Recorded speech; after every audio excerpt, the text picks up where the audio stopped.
You're not fooling around with some other guy, you cheater. Worthless woman. With his face turning bright red and spittle flying, my husband hurled insults at me. We're getting divorced right now. Both of you get out of this house immediately. The volume and aggression in his voice filled me with a profound sense of disgust. And I couldn't help but close my eyes. There had been misunderstandings between us due to poor relations with his family. But I never expected him to lash out in such a vile manner. Moreover, his accusations were baseless. There's no way I could cheat. The cause of this situation was the result of our daughter's blood test. Both my husband and I have type O blood, making it impossible for our child to have anything but type O. However, our daughter's blood type turned out to be A. Upon hearing this, my husband's complexion changed. And he jumped to the conclusion that I had been unfaithful, blaming me without hearing my side. I would never cheat. But since this is puzzling, let's find out why.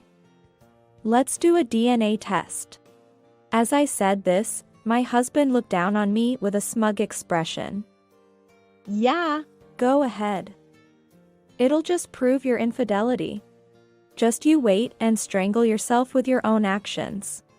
Once he's made up his mind, he refuses to budge. With that, he happily provided a sample of his hair for the test.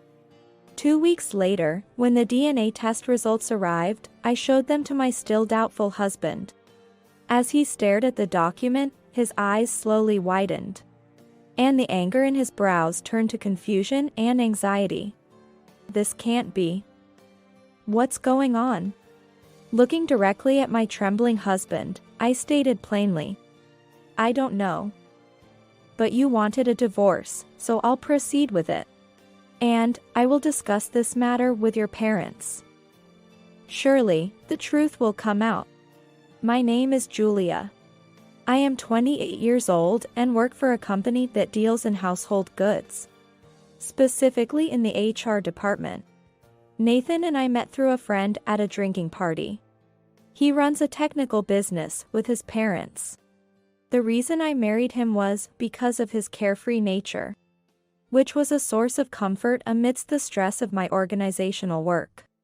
Even after marriage, we got along well, but his family was a constant source of worry.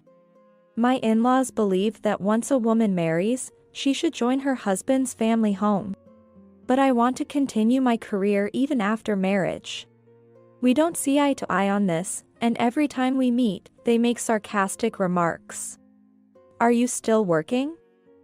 It's disgraceful for a woman to be out and about. Quit your job and help out at home as a wife should.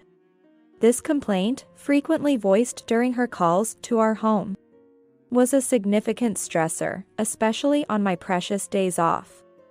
I am quite fond of my job, recently taking on the responsibility of selecting new recruits. I look forward to advancing my career. The relationships at work are positive, and despite the challenges, I rarely have unpleasant experiences. My desire to continue working isn't solely about income. I genuinely wish to maintain my career. You should say something too. When Nathan's mother, Susan, directed her comments at my husband, he seemed non-committal but respected my wishes. If she wants to keep working, let her be. Dad's still healthy, and it's not like I'm taking over right away. Let her have her way with household matters. Hearing this, Susan narrowed her eyes in irritation and clicked her tongue. You've turned into a son who talks back. Living together is obviously better. Honestly, I don't know what that wife of yours has told you. Faced with such remarks, my husband would sigh heavily, seemingly overwhelmed by the hassle. Besides, even if you helped out, it wouldn't instantly boost our sales. It's better financially if you work and we increase our income that way. That's more helpful to us. Hearing this, I couldn't deny feeling a bit disappointed, wondering if he only cared about the income or wishing for more affectionate words. However, I appreciated that he was supportive of the lifestyle I desired. I decided to overlook my feelings and thank him for his support. Yet, such exchanges, continuing over months, half a year, and then a year, couldn't stay the same. Susan persistently demanded we live together and that I quit my job. It seemed she was firmly attached to this idea, unwilling to compromise. Her dissatisfaction boiled over to the point where she said, "It's absurd how obsessed you are with working outside. What are you after? Men. Yes, that must be it. While you have a husband, you're mooning over men at work." Disgusting. Calming her down when she became hysterical was a challenge, requiring coffee and sweets to placate her. Of course, my husband never believed her wild accusations. However, he seemed to grow tired of Susan's frequent outbursts and accusations, and he stopped supporting me as he used to. "If it's going to upset Mom this much, maybe we should just give in? It's stressful for Julia to be yelled at like this every time. Besides, I'll be taking over the business eventually. It might be quicker to just quit your job and move in with us." My husband, sitting at the dining table, murmured with his head down. He finished speaking and then covered his face with his hands, sighing deeply. I understood his struggle, caught between his mother and me. But I was shocked to feel his support slipping away. Why? Why would you say that? I stopped washing dishes and appealed to him with a tearful voice. Why? You see how Mom is. I'm tired of being attacked by her for continuing our current lifestyle. And you must be tired too, right? After repeating the same thing for a year, do you still want to work? Indeed, I was at my limit with Susan's escalating insults and vitriol. But my job was an essential part of my life that I didn't want to give up. Moreover, considering her personality, living together might just lead to further bullying. Yes, but you're her son, right? I want you to convince her. You said it's beneficial for us if I work because it increases our income. Don't give in to your mother. And there's no guarantee that living together will solve everything. Tears welled in my eyes, but I clenched my fists tight, shaking with anger at his betrayal. Then my husband, frustrated, slammed the newspaper on the table and stood up abruptly. Enough. That was ages ago. Clinging to the same idea doesn't always work out. You're stubborn and selfish. Wait.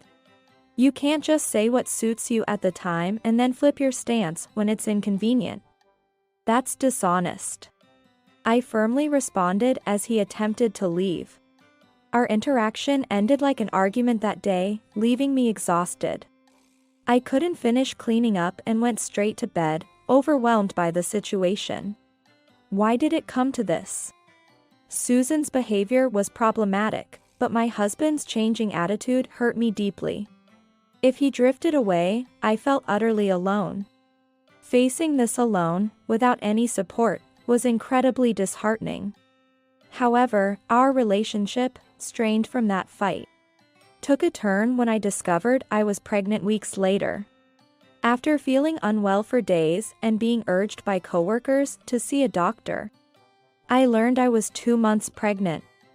This news delighted my husband, and he began to take extra care of me during the pregnancy. If it's a boy, will he be my successor? If it's a girl, I hope she's as cute as you. You're working and doing house chores now, but this is an important time. You don't have to overdo it. Touched by his kind words, I was about to feel comforted when he carelessly mentioned the very thing I didn't want to hear. How about quitting your job now that you're pregnant? It'll be less strain on your body during pregnancy, and it's a good opportunity. If we live with my parents, my mom can take care of the housework, so you can rest. At that moment, my head felt like it was boiling with anger. Had he forgotten all the discussions and arguments we had? I was astounded he could say such a thing so casually and with a smile. Don't be so thoughtless. This isn't a good opportunity. It's like you're using the baby we're fortunate to have as an excuse to force me into following your family's wishes. We didn't have this child with that intention. I'm not quitting my job." When I burst out with this, my husband looked troubled as if he was overwhelmed. "Relax. Why are you so angry? It's common for people to quit their jobs when they get pregnant." "It might be common, but my company has a good maternity and paternity leave system. I plan to take maternity leave and then return to work once things settle down. Plus, if I quit now, we'll lose all the income during the leave." My husband listened to my explanation half-heartedly at first, but perked up towards the end, especially at the mention of money. "I see. Maybe it's okay to resign after the maternity leave ends. Let's just take the leave for now, and we'll think about what to do after that." With an indifferent and careless tone, he diverted his gaze away from me. I couldn't help but sigh as I watched my husband casually turn on the TV, his profile betraying no concern. Before we were married, I hadn't realized how easily swayed and materialistic he was. From now on, I knew I had to be more assertive. Months later, I went back to my parents' house for the childbirth. I wanted to avoid any interaction with my in-laws and mother-in-law around the time of the birth. When I shared with my parents about Susan and my husband, they were very worried. And my mother was even angrier with him than I was. "You can't trust someone who changes his words so easily. You shouldn't live with him. If this continues, you might even consider divorce." My mother was so frustrated with my husband that she spoke in a low, forceful voice while gripping a kitchen knife firmly as she cooked. "Thank you. But he's not a bad person when his mother and his family aren't involved. Life will change once the baby is born, and I want to see how things go for a while." When I said that, my mother sighed worriedly. "It's good you're patient, but you tend to keep too much to yourself. If it becomes too much, come straight to us, okay?" "Yes, I understand." Feeling my mother's strong love, I gave birth to a healthy baby girl a few months later and named her Mia. Even after giving birth, I stayed at my parents' house as much as possible, avoiding a return to a place near my in-laws. Eventually, a year later, when I found a daycare for Mia and could return to work, I went back home. Nathan visited to see Mia a few times, but we never discussed living together or quitting my job. In fact, both of us seemed to avoid the topic. My mother never showed her anger in front of me as before, but pressed him quietly. "Now that you have a child and your family is growing, please support Julia and the child properly." Upon returning to the home I shared with my husband, it was clear that neither Susan nor my husband had changed. Susan would barge into our home to see her grandchild and scold me, saying, "Enough already. How can a woman who has even had a child continue working without living with her husband's family? There's a limit to being obstinate." Meanwhile, my husband would just brush everything off with nonchalant remarks like, "Well, parenting comes with its challenges, and I'm sure things will work out eventually." 2 years flew by, and Mia grew rapidly, now walking and talking on her own. I continued to work part-time and didn't live with my in-laws. My husband seemed to have grown too accustomed to both his mother's tirades and my appeals, now ignoring our arguments and watching TV. I had no expectations of him anymore. I hoped to convince them with my own strength someday. Then, one day, Mia fell ill with a rash all over her body, crying from discomfort. Recognizing the urgency, I took a day off work and rushed her to the clinic, where we requested the necessary blood tests. When asked about her blood type, I mentioned we didn't know yet, so they included that in the tests. I thought it unnecessary, but the doctor insisted, just in case. The diagnosis revealed the rash was due to atopic dermatitis, for which we received a prescription. While it was good to know the cause and treatment, The real issue was the blood type revealed by the test. I am type O, and so is my husband. Normally, we would only have a type O child. I reluctantly accepted the blood test, thinking it unnecessary since we already knew our types. However, the result left me feeling a chill. I returned home, troubled by the implications. When my husband came home, I solemnly showed him Mia's atopic diagnosis and then the blood type result. Don't you think it's strange? Both of us are type O, but Mia is type A? As I asked, my husband's complexion changed rapidly, and he raised his voice in anger. This means divorce. You must have been cheating at work. His furious outburst startled me. Wait, this is just a report. There might be a mistake in the test results. No way. Having a child with another man. My mother said you were obsessed with work because you had another man. Looks like she was right. Playing the career woman while fooling around, huh? What a disgrace. He continued to hurl insults at me, his voice loud and aggressive. I closed my eyes, feeling a deep revulsion at his words. It's sad to be misunderstood, and it's shocking to be subjected to such foul language. Stop that. How could you think I would cheat? You know I've been commuting between work and home every day. Don't you trust your wife? Trust? The test results say it all. He angrily slammed the paper with the test results, continuing his tirade. It seemed utterly impossible to communicate with him. I deeply regretted my choice of partner. I won't raise someone else's child. I don't even want to see the face of a child born from such a disgraceful woman. Get out of this house with her right now. And since you cheated, be prepared to pay compensation. His shouting filled the house, waking our daughter, who started crying from the next room. She must be feeling so uncomfortable with her rash still not healed. Ignoring my distressed heart for our daughter, my husband forcibly pushed our belongings on us, trying to kick us out on the spot. I hurriedly grabbed my valuables and the medicine prescribed by the doctor. Then, at the doorstep, I made one last plea to him. Please, listen to me. It's all so mysterious, and I want to get to the bottom of it. If it bothers you that much, let's do a DNA test. Hearing this, my husband looked down on me arrogantly. Fine, go ahead. It'll just prove your infidelity.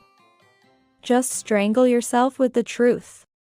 Once set on his belief, he seemed unyielding, even offering his hair for the test happily.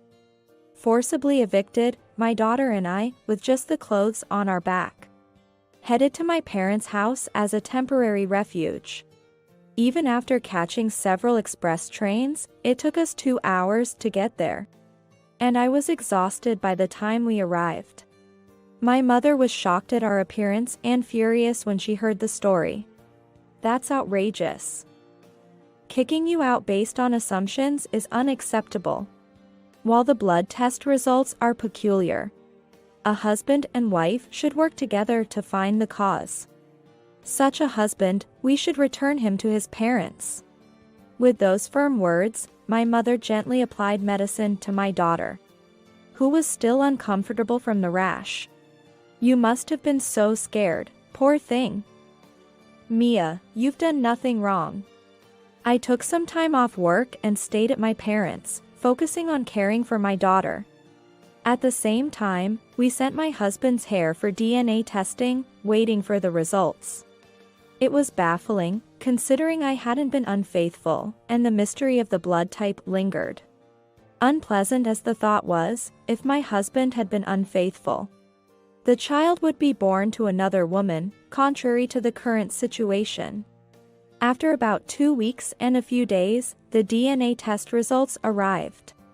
With my mother by my side, I slowly opened the document. It contained surprising information.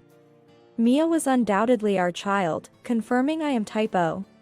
However, it turned out my husband's blood type was actually type A.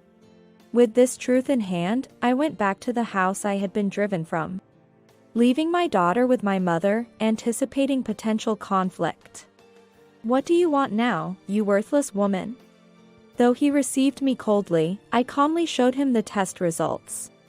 His expression slowly changed from anger to confusion and anxiety as he read them. "This can't be. How is this possible?" He had always claimed to be type O, a belief undoubtedly based on what he had been told since he was young. Staring directly at my trembling husband, I said plainly, "We need to talk to your parents about this. Surely, they'll know the truth." To my surprise, he nodded. He had mentioned before that both his parents were supposedly type O. The possibility of a lie might be there. The tension and fear of uncovering a secret about his own birth seemed to shrink him. The man who had harshly insulted me was now like a different person altogether. When we went to his parents' house, my husband had apparently discussed our daughter's blood type and my supposed infidelity, and his mother's gaze was icy toward me. "Why are you with this loose woman?" Facing her disdain, my husband, with shaking hands, showed them the DNA test results. "This isn't the time for accusations. Look at this. You both said my blood type was O. Why does it show as A?" Susan slowly took it in and looked at it for a while with a stiff face. Then, she led us to the back room and had us sit on the cushions. Sitting in front of us, Susan was silent in a formal manner. It seemed like she had something difficult to say, as she bit her lip and looked down. "Mom, why are you silent? Is there a reason? You're type O, Dad is type O, so naturally, I should be type O as well." My husband was trying to be strong, but it was clear he was anxious, with his hands trembling under the table. "Yes, but still." Susan's face turned pale, resembling a doll's, as she grimaced painfully and her lips turned purple, quivered.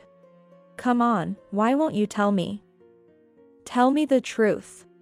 Noticing the state Susan was in, my husband didn't stop pressing her for answers. A few seconds of silence passed before Susan sighed quietly and slowly started to speak. "There's something I've been silent about. Nathan, you are not actually the child of your father and me." At Susan's words, I gasped. "What? Are you kidding? What do you mean?" Naturally, my husband was greatly taken aback by this sudden revelation. "Around the time I married your father, I had a careless affair with another man. You are the child from that time." Nathan, now 30, was visibly shaken by the revelation that the family he believed in was not his own. He was trembling visibly. "Does Dad know about this?" Susan's pained expression alone gave away the answer. "You've been hiding this from both Dad and me." He was speechless, on the verge of tears, staring at Susan, who shed a single tear. "Nathan, we raised you as our own child, dearly."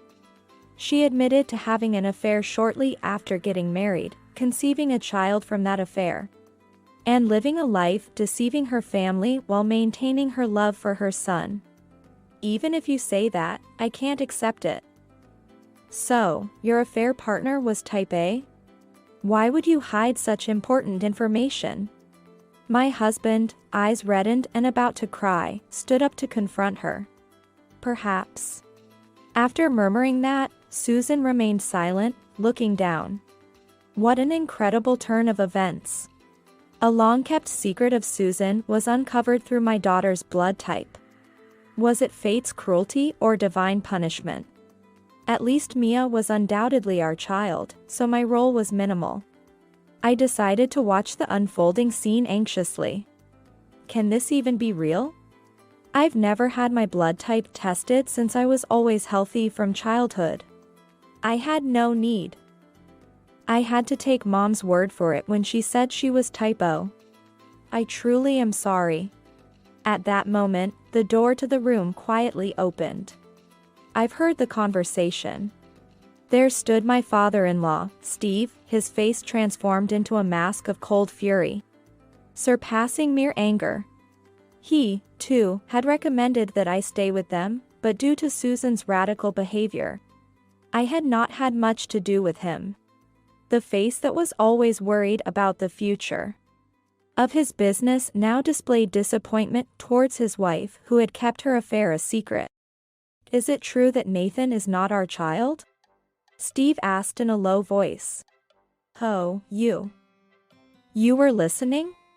Caught off guard by the conversation being overheard, Susan started to panic.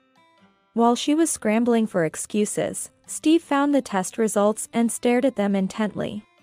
"You had an illicit relationship with another man. And you've been deceiving me all these years." His mask of calmness shattered instantly, turning red with rage as he yelled at Susan. "I didn't deceive you in such a manner. Nathan is our precious son. Haven't we raised him with care all this time?" "Yes, indeed." "Deceived by you? I've been raising another man's child as my own for 30 years. With a loud bang, Steve slammed the test results onto the table, startling both my husband and me. Unable to withstand Steve's fury, Susan stood up to retaliate. "What's the use of getting angry now? I haven't been in contact with that man for 30 years. It should be expired by now, shouldn't it?" "Expired? I never imagined you could be such an irresponsible woman. And the evidence of your infidelity is still standing right there." Pointing at my husband, he screamed. Caught in the middle of his parents' argument, my husband was stunned. "Now that this has come to light, I'm ending our marriage. Divorce. And you, Nathan. If you're not my son, don't ever cross our threshold again." "Wait, this can't be happening." As the parents continued to argue, my husband was kicked out of the house. Feeling left out, I too left with him, and we ended up discussing divorce at a diner.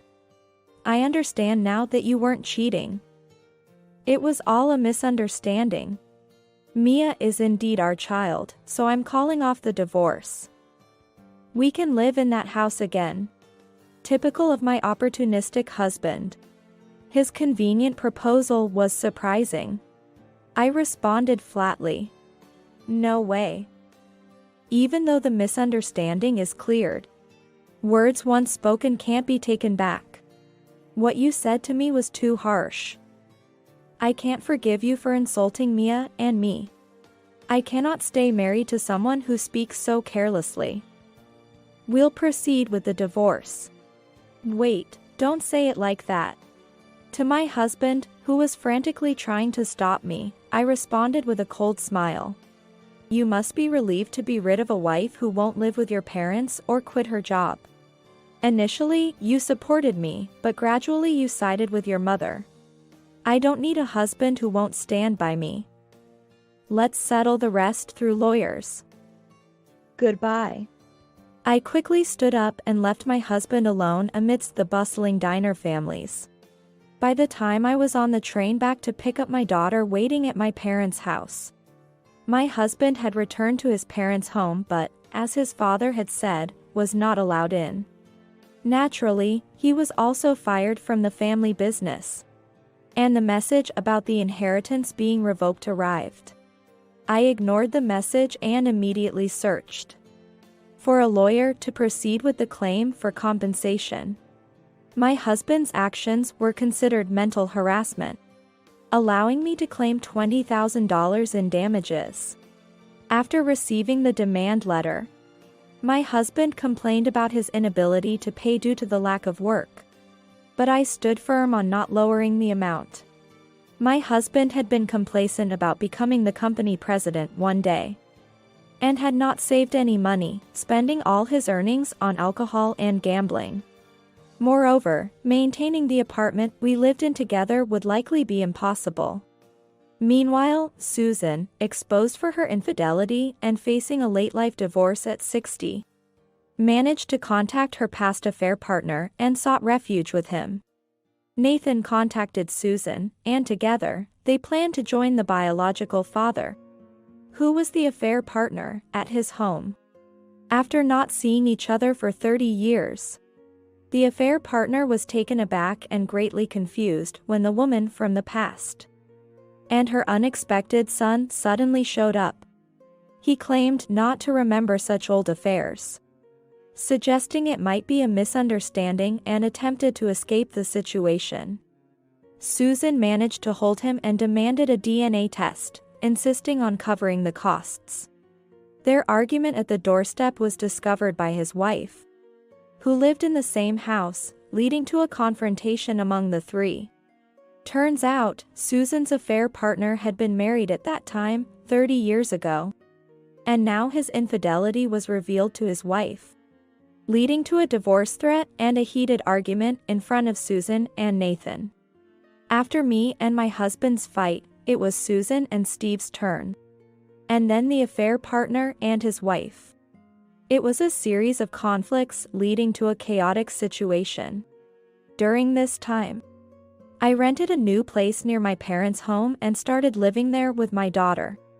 Not wanting to return to the apartment I shared with my husband or rely on my parents forever, my mother encouraged me. Your husband and his family were odd. Divorcing was the right decision. From now on, let's raise Mia together with care. Having my mother's occasional help was a huge relief. I apologized to my company for the leave, explained my situation as much as possible, and requested a transfer to a location that was commutable from my new home. Thanks to my work performance, my transfer was approved despite regrets about me leaving the headquarters, allowing me to return to work successfully. Just as I was starting a new life, my mother arrived at my house with an angry expression. Can you listen for a moment? It seemed she wasn't angry with me, so I let her in to hear her out. Your ex-husband, of all people, came to our house. I just can't believe it. Sipping the coffee I served, she expressed her frustration. I felt uncomfortable about the inconvenience caused to my parents by his shamelessness. He's jobless and can't pay child support, so he came begging for help. When I told him you had started a new life, he became pale and even dared to ask us for money. I chased him away immediately.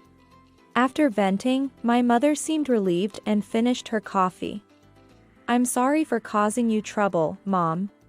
Mother reassured me with a warm smile. It's all right. It's over now. I told him I'd call the police if he comes again. Don't worry about it and focus on you and Mia. Saying that, my mother patted my shoulder with a thumb. Touched by my mother's support, I couldn't help but feel emotional. Interestingly, my mother is genuinely type O.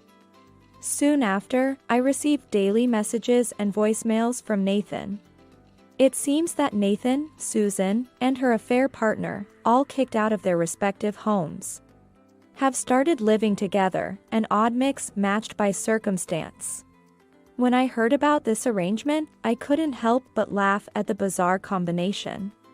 However, it's hard to imagine that those who caused such turmoil could live together cooperatively. As expected, it appears they aren't getting along with anyone. And then they turn to me for help. After my mother even went as far as to sprinkle salt to ward them off. The audacity of it all. I ignored everything, blocking all their accounts and phone numbers. His insistence didn't stop there, he even showed up at my new workplace. However, he never got to confront me. After discussing his harassment with my company, they were prepared. As soon as the surveillance camera spotted him, an alarm sounded, and he fled from the security personnel. Witnessing this, my colleagues sympathized with me and promised to keep him away. Shortly after, another person visited my company. Incredibly, it was Susan, who should have had nothing to do with me anymore. Worse still, she caught me in the hallway during my lunch break when I was away from my office. I finally found you. I need you to take responsibility for what happened once and for all. Her voice echoed down the office hallway, as passers-by employees looked on worriedly. Seeing an outsider angrily confronting me. What? Why are you here all of a sudden? Why come to my workplace? As I stood bewildered, she, looking considerably more haggard and paler than before, began to shriek in a shrill voice. It's obvious. If you hadn't decided to check the blood types. If you hadn't requested a DNA test, none of this would have happened. You've ruined everything I built up over the years. It's all a mess now. Despite her being the one who had the affair and kept silent about her child's true parentage for over 30 years. She was trying to shift the blame onto me. Just as she attempted to grab me, security staff intervened and restrained her, leading to a commotion that involved the police being called. Strangely, Nathan was also there, watching from the shadows. And it seemed they both ended up being questioned by the police together. I sincerely wished for an end to all this. My new life had begun, and my divorce from my ex-husband was finalized, severing all ties. All I wanted was to lead a peaceful life, and as I returned home with that thought, the next day was a repeat of the previous day's events. But this time it was Steve waiting in the hallway. How he found my workplace was a mystery to me. Despite the eerie feeling, when I faced him, he said, "Well, I know we've caused a lot of trouble in the past. Now that my wife and son are gone, we're short on hands. Even though you're divorced, you were once part of the family. So how about helping out as an employee? Please don't be unreasonable. I'm the ex-wife of your estranged son. We have no relation now. If this is about headhunting, please look elsewhere." When I calmly declined, Steve's smirk turned into a sharp glare as he aggressively confronted me. "Oh? Talking back, are you? When you were married to my son. It was all, I won't quit my job, I won't live together, just as you pleased. Now that you've cut ties with my son and wife, I'm offering you a fresh start. And you're turning it down? Modern women, all so insolent, it's infuriating." As he caused a scene, security and the police arrived just like they did with Susan. And he was taken away. Finally, after the visits from these 3 family members, my colleagues, who worried for me greatly, saw the end of the disruptions, allowing me to hopefully focus on my work in peace. Afterwards, Steve tried to use the same "you were once part of the family" logic on Nathan and Susan, attempting to salvage the labor shortage in his business. Both Nathan and Susan, desperate for a place to live and money, reluctantly agreed to help out, given their circumstances. But a family that had been so embroiled in lies and betrayal was unlikely to suddenly function well together. Unsurprisingly, both their home life and business were unsuccessful, leading to constant loud arguments that alienated them from the community.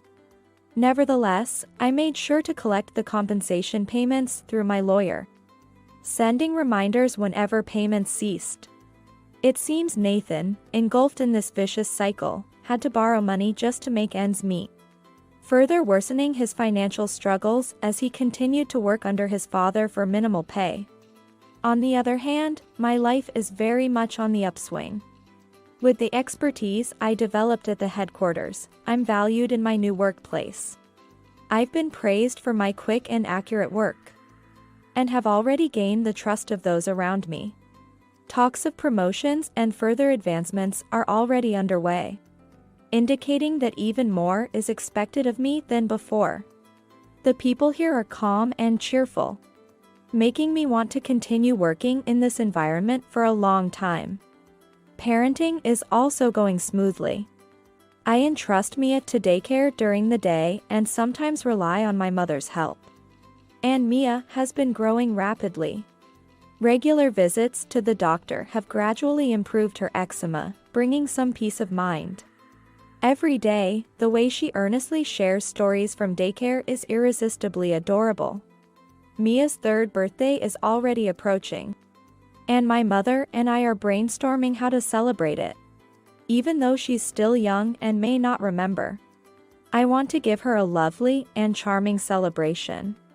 My mother has been diligently knitting a sweater for her, promising, "I'll make the cutest sweater in the world, so look forward to it." She showed her enthusiasm right in front of me. Meanwhile, I've started baking, preparing daily snacks while also planning to make her birthday cake from scratch. Strawberry cake is nice, but apple pie could be good too. "What do you think, Mia?" When asked, my little daughter tilted her head slightly before exclaiming, "Apple pie." Her adorable response made me smile uncontrollably. Life may bring its challenges, but with work, parenting, and the support of those around me, I aim to tackle each day with a smile, taking everything one step at a time. With this child by my side, I'm sure everything will be all right.